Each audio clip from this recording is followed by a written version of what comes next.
Hey there, this is Yaa Astar, and I want to ask you, have you been feeling stressed lately?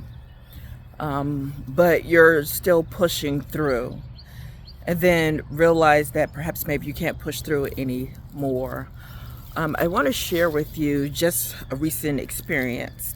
I went on a great trip, went to a conference, really great time.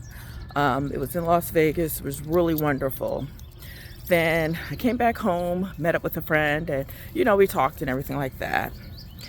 But then, for some reason today, because I've been having these, dreams or whatever like that, that's been surfacing. And so I've been, in my own personal time, just asking, okay, what do these mean? What do these mean? And little did I know that, I had to ask myself, why are you pushing yourself so hard? And now, mind you, I'm 48, going on 49. And what resonated was, and that really caused me to really just release, meaning really cry, was that I've been pushing so hard because I wanted to take care of my mom. You see, I grew up in Atlantic City. Yay. And my mother was a gambler. And there were times where I really didn't have a place to stay because of her choices that affected both of us. And so I can remember as a kid, or no, in my 20s actually, I would say, you know what, I'm going to make sure I do well in life, successfully, especially financially, so that way I can take care of my mom. I would get us a condo and make sure that, she has a place to live and I have a place to live. And, just take care of her. But little did I realize, like all these years when I was stressed out and when I would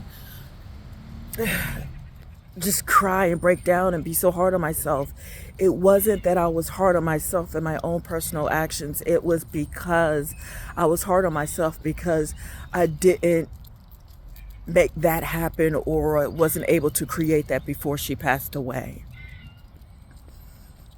And so now, that's the origin of pain.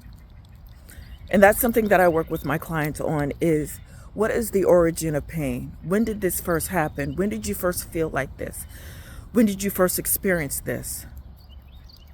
And so that's when I first experienced it, when I was in my 20s. Now that we went back, now we can fast forward to, 20 years later, which is I'm 48. And think about, okay, and really answer myself, hey, look, I don't have to work that hard anymore for her. But now, what does success mean to me now?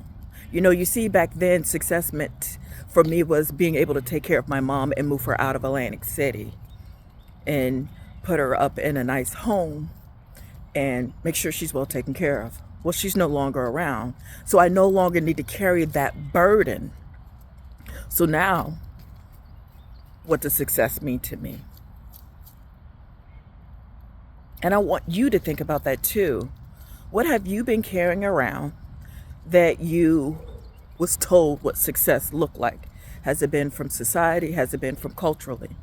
Also culturally, at least for me, I've been told, hey, don't cry, suck it up, keep moving, keep moving, keep moving, keep moving, keep moving, keep moving. But because I kept on moving, I didn't allow myself to process what I was supposed to process.